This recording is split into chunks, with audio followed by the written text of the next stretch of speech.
The Interceptor has been one of the best-selling modern classic bikes over the past 5 years. But have Royal Enfield made enough changes with the Interceptor Dark to keep the competition at bay? Maybe.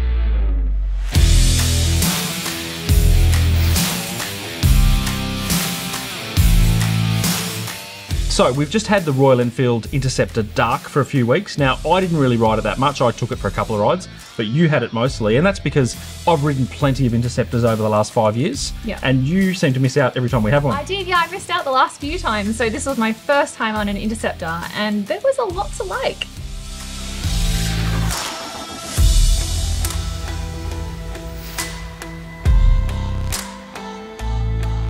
One of the things that I definitely noticed is that side stand. Nice big lever on it to get your foot nice to. and big and easy to find and easy to locate when you're on the bike, which is always a bonus, particularly for learners. So that was a really good thing. What about the centre stand? Now, you don't normally ride a bike with a centre stand. Yes. And watching you put a bike on a centre stand is actually hilarious. Look, the centre stand on this bike is great. Again, it's nice and big, so it's easy to find. And I was basically practicing it every single day using it because this is really the first time I've had a bike with a center stand. But I got there in the end and I think it's the perfect bike to sort of learn on just because it's light and the center stand is just so big and easy to use. So talking about a perfect bike to learn on, for me, these bikes, they're just easy. How did you find it? I would say it's honestly a perfect bike for a learner. Not to mention the price as well. About 11, I think. About 11, which I think is such a good value for this bike, first of all. It's a hell of a lot of bike for the money. Yeah, and it's also a 650. It's not super torquey, so if you ease into that power. So the throttle's not snatchy. Yeah, 100%. And then you've also just got the balance of that power, that 650, with a relatively light bike as well. Again, just perfect for a learner. So yeah, it's a couple of 100 kilos, but it's not an overly heavy bike. No, and it didn't feel heavy, which is the big thing. The key thing that I like about these bikes is the looks. Yeah. What do you think of the looks of the bike? It's definitely a cool looking bike, first and foremost. Like, you see it on the road. I've also got all black Yeah, you look good. gear. You look good in your black helmet, black jacket. Yeah. It does come in 2 different colorways. So I actually prefer the Barcelona blue, which has like that kind of sunset coloring on the side. And we had the black ray. Yeah, which, look, the black ray still looks great. I think if I was to choose between the two, I would probably have gone the Barcelona blue. And for me, I would have gone the black ray. I actually think it's the best looking Interceptor colorway so far. I actually really like it, particularly combined with the things that are specific to this bike, being the blacked out engine cases, the black exhaust and the black wheels, the alloy wheels. I think that just looks like a cool bike to me. So the blacked out engine cases, for me, it also means that it's easy to keep the bike clean. Yeah. Now that's a big advantage for me over the older version, because those older versions with the alloy cases, once they oxidize a little bit, you've got to keep the polish up to them to keep them looking nice and shiny. Yeah. Which, to be honest, my partner Amber rides that bike more than I do, and she never polishes it, never cleans it. She says that's my job. Yeah. Fair enough. But for me, this bike is just a bit easier to keep clean. The other key benefit for this one, for me, is the tubeless tyres. Yes. They make so much sense. Now, I actually don't mind the look of the alloys on this version. There's a first. Yeah, it is a first, because I normally like spoked wheels. Actually don't like the look of the Continental GT Dark. I think that needs to have spoked wheels. Yeah. But on the Interceptor, I think this makes it look a bit fresher, so I actually really like that. So what about fuel consumption? Oh my God, the fuel consumption was great. Pretty economical to run. Yeah, 100%. I mean, I fill it up maybe once every week and a half. So yeah, I mean, cheap bike to run as well. Yeah, you're probably getting, what, about 300 Ks out of a tank? Yeah, I think so, quite easily. Yeah, nice. So the other thing, that little master cylinder, now we've spoken before about on other bikes, and in particular Ducati we just had with a little plastic front brake master cylinder, which just looks cheap. But this one's got a nice little metal master cylinder which fits in with the switch gear on the bike, fits in with the whole look of the bike. So what did you think of that? I think just overall, all the little elements of that bike, it just ties in completely with this whole, like, the dark theme. Yeah. I just think it is a pretty beautiful, more so it's a cool looking bike. Yeah, very cool look. I wouldn't say it's beautiful, but it is cool. It's a cool bike, and it's one of those bikes that's just easy to ride, it's easy to look at. I know why they sell as well as they do. Yeah.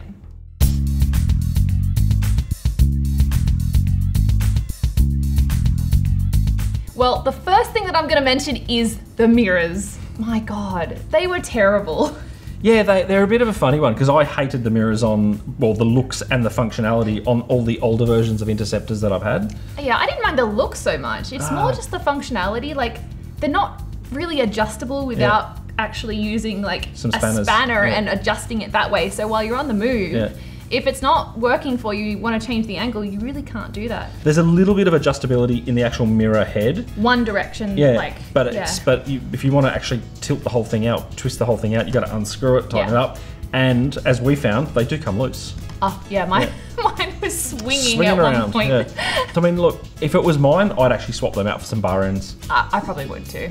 The exhaust. Now, you weren't a massive fan of the exhaust sound. Well, okay, hear me out. It's a double exhaust and it just looks impressive. It looks big. You're like expecting a big sound to come out of them, and it wasn't.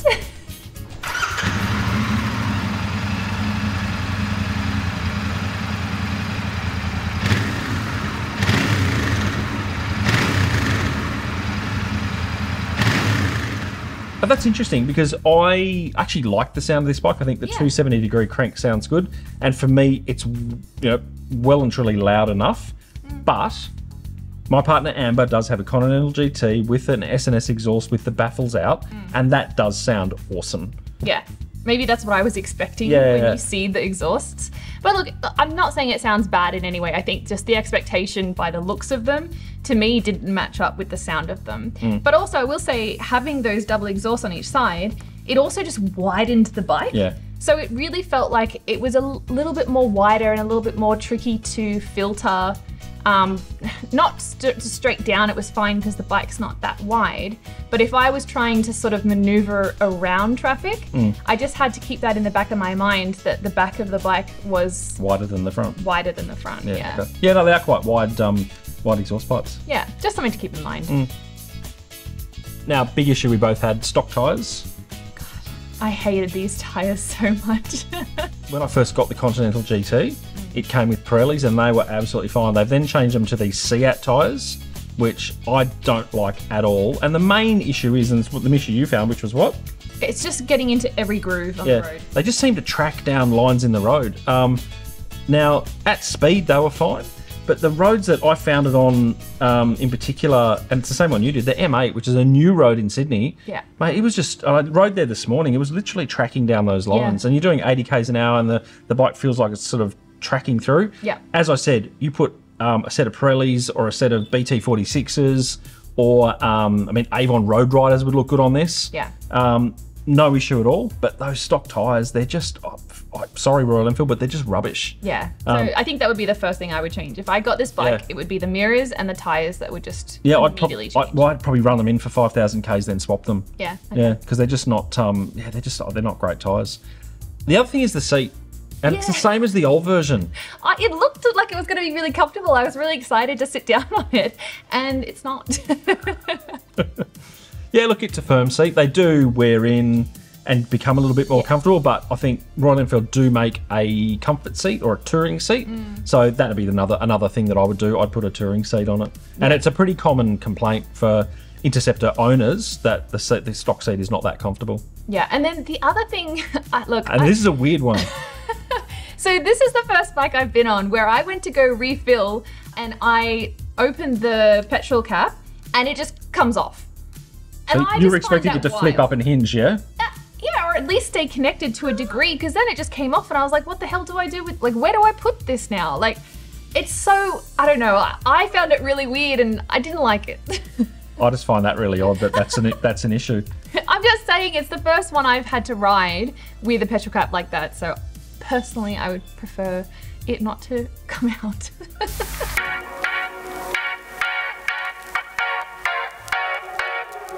I rode it for about 2.5 weeks. Yeah, about 2.5 weeks. Non-stop, so every day I was riding it. I think it's a great learner bike. Look, I didn't even mind riding it as like a full licensed rider. Yeah, I would just say there's a couple little things that you would change immediately. And so as is, I would probably say with the price as well, I think it's still great value for what you're getting. I would say like a solid 8. I think the thing is, you got to remember, okay, yeah, we'll change the mirrors, we'll change some tyres, we'll change the seat. It's still an $11,000 bike. Yeah. Like it's still a cheap bike. So you're getting a hell of a lot of bike for the money. Yeah. And if you've got to change those things out, you're not talking thousands of dollars. So it's still pretty affordable. Yeah. So for me, yeah, look, it's about an 8 as well. About an 8.5. Like I would happily own one. Yeah. In fact, I'd love to have one in the garage. I could happily have one as my only bike. Yeah. Because I think it's that kind of bike that... it was comfortable commuting. Yeah. I could take it down to the national park. Like, definitely you can fulfill it on any type of road, Yeah. apart from maybe like a touring bike. Yeah, but I mean, I think you put some panniers on it and put a screen on it, and yeah, you could do some touring. You probably true. wouldn't want to tour, like, you know, you wouldn't want to do like a month on end on it, but if you go away for a weekend, yeah, absolutely. As long as you change that seat. Yeah, need to change that seat. But yeah, for me, about 8.5. So yeah, really liked it. Nice. So to me, the Royal Enfield Interceptor, it feels like summer. I was thinking about this morning. I was going for a ride and going, it's just good vibes and it's easy. Yeah, Yeah. totally get that. I was the same when I was on it, particularly when you have the right soundtrack playing in your headphones. Absolutely. But I think it's still a worthy leader in this category. Yeah, definitely. At the moment. But we haven't ridden the Triumph yet. Will be interesting to see how they go. If you're looking for a learner-approved modern classic, then check out this playlist. And remember, you can't buy happiness, but you can ride a motorcycle, and that's kind of the same thing.